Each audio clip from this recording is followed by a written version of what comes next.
Bom dia! Manhã de 27 de julho para mais uma dificuldade bíblica. E essa é a nossa dificuldade de número 939. Estamos falando de dificuldades na carta de Paulo aos Romanos. Romanos capítulo 5, verso 14, lemos: No entanto, a morte reinou desde Adão até Moisés, até sobre aqueles que não pecaram à semelhança da transgressão de Adão, o qual é a figura daquele que havia de vir. Como é que é? Até sobre aqueles que não pecaram à semelhança da transgressão de Adão. O que o escritor aqui quer falar com isso? O que significa isso? Não pecar à semelhança da transgressão de Adão. Vamos então à solução dessa dificuldade. Romanos 5, verso 12 a 14 diz: Portanto, assim como por um só homem, Adão, entrou o pecado no mundo, e pelo pecado a morte, assim também a morte passou a todos os homens, porque todos pecaram. Ok, todos pecaram. Porque até o regime da lei dada a Israel por Moisés, havia pecado no mundo, mas o pecado não é levado em conta enquanto não há lei. Entretanto, reinou a morte desde Adão até Moisés, mesmo sobre aqueles que não pecaram à semelhança de Adão, o qual prefigurava aquele que havia de vir, a saber, Jesus Cristo.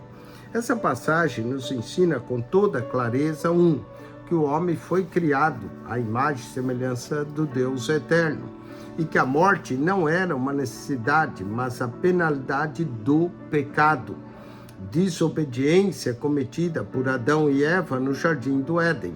Segundo, ela mostra que a aliança havia sido celebrada com Adão e com todos os seus descendentes, pelo seu pecado de comer do fruto proibido. Envolveu não apenas ele próprio, mas toda a sua posteridade, num estado de pecado e morte.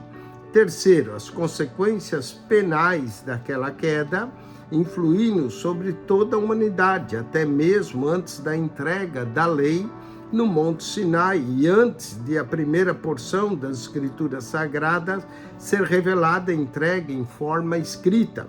E quarto, por causa daquele pecado que nós chamamos de pecado original, a morte atingiu toda a humanidade, a partir de Adão até Moisés, inclusive as pessoas descendentes de Adão, que deliberadamente haviam decidido que não obedeceriam ou que desobedeceriam a Deus como fez Adão. Isso suscita a questão: qual é o membro da raça humana que não se parece com Adão ou que não peque à semelhança de Adão? E, portanto, todos decidem conscientemente que transgrediria contra Deus e não desobedeceu mesmo. Então, quem dentre nós não repetiu pessoalmente a ofensa de Adão pelo uso do nosso livre-arbítrio? A resposta é: ninguém. Nenhum ser humano nascido de mulher, exceto os que morreram na tenra infância, que não chegaram à idade da razão suficiente para tomar decisões morais responsáveis, é possível que se discuta essa questão da duração do estado inicial de inocência após o nascimento da criança. Bem cedo, os pais perceberam a realidade da natureza rebelde de seus filhos e veem a si mesmo bem cedo no processo de educá-los, dizendo que procedam bem ou mal em certos dias, sobre certas circunstâncias, e assim é que o bebê talvez seja considerado culpado de pecado ao demonstrar seu mau humor pela primeira vez, ou mais tarde, quando estiver engatinhando e dispondo-se a fazer algo errado. Sua natureza adâmica está presente ali. Bem depressa, nós, os pais, nos reconhecemos em nossos pequenos filhos.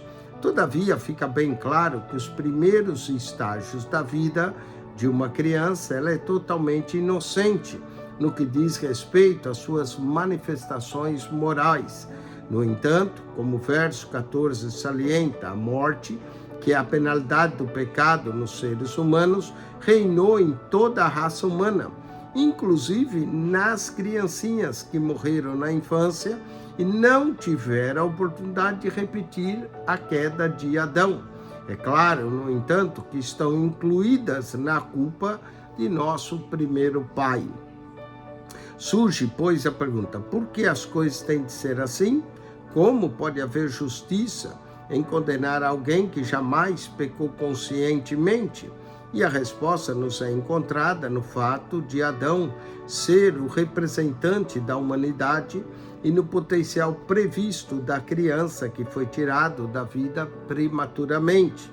Romanos 5 estabelece Adão e Cristo como os dois responsáveis da humanidade ou os dois representantes das alianças. O primeiro foi nomeado representante de toda a humanidade e o segundo foi eleito representante da raça humana redimida.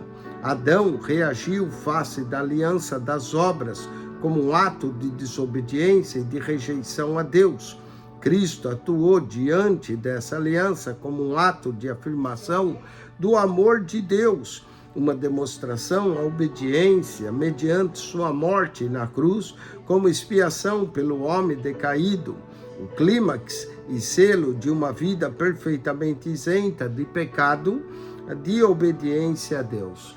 Romanos 5 ensina que a reação moral de cada um dos dois passou seus méritos e todas as pessoas que participaram da aliança, mediante o princípio da imputação, o pecado de Adão foi transmitido a todos os seus descendentes, inclusive as crianças que morrem na mais tenra idade da infância. Da mesma forma, a obediência irrepreensível e sem pecado de Cristo foi atribuída a todos os seres humanos, ou que por fé pertence a Ele. Toda a raça humana caiu em pecado, a culpa pela queda de Adão, mas todos quantos estão em Cristo foram redimidos pela sua justiça, atribuída e por eles pela graça de Deus, estendida a todos quantos sinceramente creem no seu Filho Jesus Cristo para a salvação. Deixar de aceitar o princípio envolvido na doutrina de Adão de ser o nosso representante implica também a rejeição da doutrina de Cristo como nosso Salvador.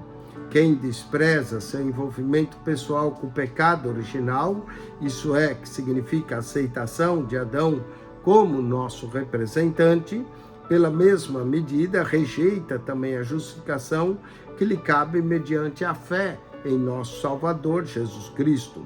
A passagem em pauta ensina as duas doutrinas, por isso quem rejeita uma, despreza a outra também. Todavia, quando tentamos aplicá-la às crianças que morrem na infância, surge um grave problema a respeito da salvação. Se os benefícios do Calvário estão disponíveis apenas para as pessoas que crêem e se arrependem, que esperança existe para uma criança que morreu antes de chegar à idade de poder crer e arrepender-se? A ideia nos conduz ao potencial previsto da criança que morreu. Em outras palavras, toda e qualquer criança que qualquer a idade da razão em que possa prestar contas de si mesmo com absoluta certeza, vai repetir o pecado de Adão. Vai recapitular a desobediência de nosso primeiro pai, visto ter sido dotado de livre-arbítrio e de capacidade de escolha voluntária, pela qual será responsável. Todavia, a criança que morreu, antes de atingir esse nível moral e espiritual, se lhe tivesse sido permitido viver, mas é certo que teria reagido de algum modo pela obediência ou desobediência, à face da oferta graciosa do Evangelho. A criança, na idade da razão, teria aceitado ou rejeitado o Evangelho. Deus sabe o que está no coração do ser humano antes ainda dele nascer. Disse Deus a Jeremias: antes que eu te formasse no ventre materno, eu te conheci, e antes que saísse da madre, te consagrei e te constituí profeta às nações. Jeremias 1:5. Deus não precisou esperar para ver de que modo Jeremias reagiria ao chamado divino. Diga-se o mesmo de João Batista, Lucas 1, 13 a 15, e do Senhor Jesus, Isaías 49, 1. Portanto, se Deus sabe de antemão que cada criança vai fazer e como reagirá ao atingir a idade das decisões morais, a razão de sobra para crermos que Deus sabe como elas reagiriam a seu chamado e se aceitarão ou não a sua oferta de graça redentora. Portanto, pode-se considerar uma inferência necessária, embora talvez não exista ensino explícito nas Escrituras sobre o ponto de que estamos tratando em particular, da presciência de Deus, da futura reação de cada criança, que o Senhor sabe qual seria a atitude dela se vivesse tempo suficiente para tomar tal decisão.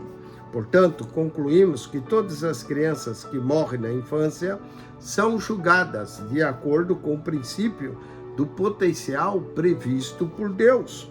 Encerramos com uma observação a opinião comumente expressa de que todas as crianças que morrem na infância estão automaticamente salvas, visto que não cometeram pecado.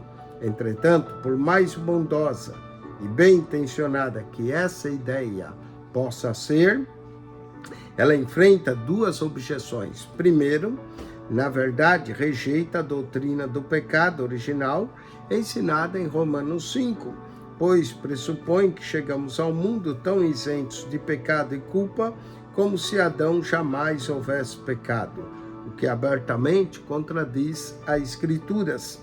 Segundo, essa doutrina de salvação universal de todas as crianças mortas na infância induz-nos ao horrendo dilema moral enfrentado por todos os pais. Em outras palavras, se a morte na infância assegura a entrada livre dos filhos de alguém no céu, pois eles poderiam rejeitar o Senhor mais tarde e, desse modo, acabar no inferno. Torna-se, então, quase que obrigatório que cada pai estrangule seus filhos tão logo nasçam, pelo que todos os defensores e praticantes do aborto estão realizando um excelente trabalho nesse caso. Ainda que alguém pratique infanticídio, pode ser tecnicamente culpado de assassinato. Seu motivo para praticar tal ato diminuiu grandemente a culpa, que não a elimine de todo, ou que de outra forma se atribui a tão monstruoso crime. Seria concebível que Deus ordenasse seu universo moral de tal modo que desse um motivo especial de todo tipo benevolentíssimo para que cada pai ou mãe pudesse assassinar seu filho assim que chegasse à idade da razão para a prestação de contas. No entanto, essa é consequência inescapável da aceitação dessa doutrina da salvação universal das crianças em plena infância. À luz de todos os fatores mencionados, encontramos uma declaração muito melhor na Confissão de Fé de Westminster, capítulo 10, parte 3. As crianças eleitas que morrem na infância são regeneradas e salvas por Cristo, pelo Espírito que opera quando e onde e de maneira que lhe apraz. Assim também são salvas todas as demais pessoas incapazes de serem chamadas externamente pelo ministério da palavra, isto é, os chamados mentalmente incapazes.